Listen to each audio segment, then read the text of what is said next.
এবার হাটে গিয়ে বেছে সবচেয়ে বড় গরুটা আমার জন্য আনবি। এবার আমি সবচেয়ে বড় গরু কোরবানি দেব। ঠিক আছে, আপনি কোনো চিন্তা করবেন না, আমি সব থেকে হাটের বড় গরুটা নিয়ে আমু। শোন, গ্রামের সব পোলাপানদের ডাক দিবি। কোরবানি ঈদের দিন আমি সবাইকে খাওয়াবো।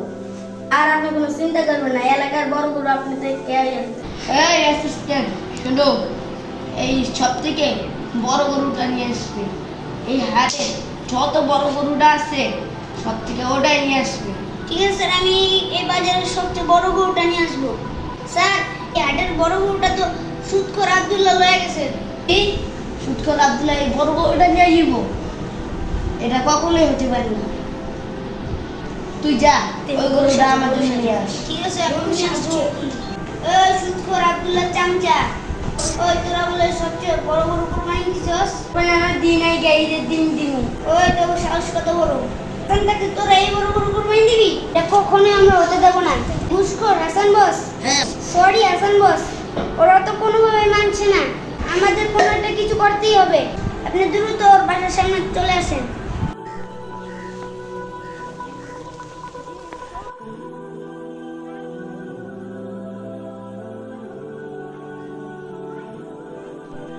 কিরে ঘুষখোর আব্দুল্লাহ, তুই বলে এই এলাকার বড় গরু কোরবানি দেওয়ার লাগে নিয়ে আইসস? নিয়ে আইছি, এখনো কোরবানি দেই না, ঈদের দিন দিব। কোনো সমস্যা আছে? সমস্যা তো আছেই একটা। তোর নাকি সমস্যা? বাহাদুরি দেখাত নাকি? আদুরি দেয় না, গরু কিন্তু ঠিকই আমার লাগবে। গরু লাগবো মানে? গরু তো আমি কিনে নিয়ে আইছি, তোর লাগবো করতে। এটাই আমি নিতে আইছি, আমি কি খালি হাতে ফিরে যাবো? তোরা আজকে খালি হাতেই ফিরে যেতে হইব, তোকে মাইরও কিছু খাবি। আরে তোর মতন ছোট করে কত দেখছি, এগুলো আহে আর যায়। আমি খা খুলপাস না, আবার কোরবানি দিতে আইছিস। সারা বছর হারাম খাইছি, একবার কোরবানি দিয়া টাকাগুলারে হালাল করবো। ওরে আর এই হালাল করার সুযোগ আমি আর দিতেছি না। তুই কি আমারে মারতে আইছস? মারতে আই নাই, তুই যদি গরু না দাস তাহলে তোরে ঠিকই মারবো।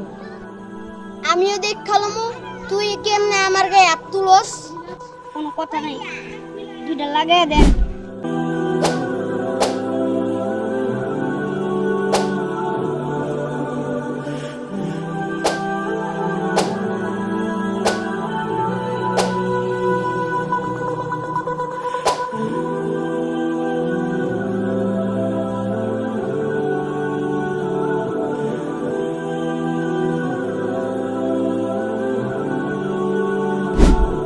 এই তোমরা যে মারামারি করতেছিলা, এগুলা কেন মারামারি করতেছিলা?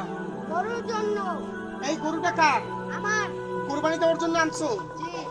তুমি কি করো? সুদের টাকা লাগাও, ঠিক না? তুমি সুদের টাকা লাগাও, আমি শুনছি। আর তোমরা কি করো? ঘুষ খাও। তোমরা হইলে এলাকার মাস্তান, আর তোমরা হইলে সুদ করো। মানুষের টাকা দিয়া সেই ধার নাও, ঋণ নাও, হারাম টাকা লাগাও। আর হারাম টাকা দিয়ে তোমরা কোরবানি করতেছো। আর এই কোরবানির টাকা দিয়ে কি করতেছো? এই কোরবানি করে তোমরা হালাল করতে চাইতেছো। আল্লাহর ইবাদত কখনো হারাম টাকা হয় না, এই কথা বুঝছো? আর এই আল্লাহর কোরবানি হলো কি একটা ইবাদত। হজ একটা ইবাদত, কোরবানি একটা কি ইবাদত। এই ইবাদতের সময় তোমরা যদি মারামারি করো তাহলে সেটা কখনোই আল্লাহ কবুল করবে না। মারামারি করে কখনো কোরবানি হয় না। তুমি অল্প একটু কোরবানি দাও, যদি হালাল টাকা না পাও তাহলে মারামারি করবে না। সবুর করে থাকো, আল্লাহর প্রতি তাওয়াক্কুল করো, কিন্তু কখনো মারামারি করবে না। আর এই হারাম টাকা তো কখনো গরু কিনবে না, ঠিক আছে? আল্লাহর ইবাদত কখনো মারামারি করে হয় না। আল্লাহ আমাদের তাকওয়া চায়, আল্লাহ কখনো গরু কোরবানি চায় না। আমার কথা বুঝতে পারছো? তাহলে আর কখনো এখন থেকে মারামারি করবা? কখনো মারামারি করবে না, ঠিক আছে? ইবাদত করব আমরা আল্লাহর জন্য, হালাল টাকা উপার্জন করব, হারাম টাকাটা কখনো কোরবানিও করব না। আর কোরবানির মতো ইবাদতের জন্য আমরা কখনো মারামারিও করব না, ঠিক আছে? ইনশাআল্লাহ সবাই মিলে যাও তোমরা, ঠিক আছে? এই আসো, মিলে যাও তোমরা, ঠিক আছে? যাও।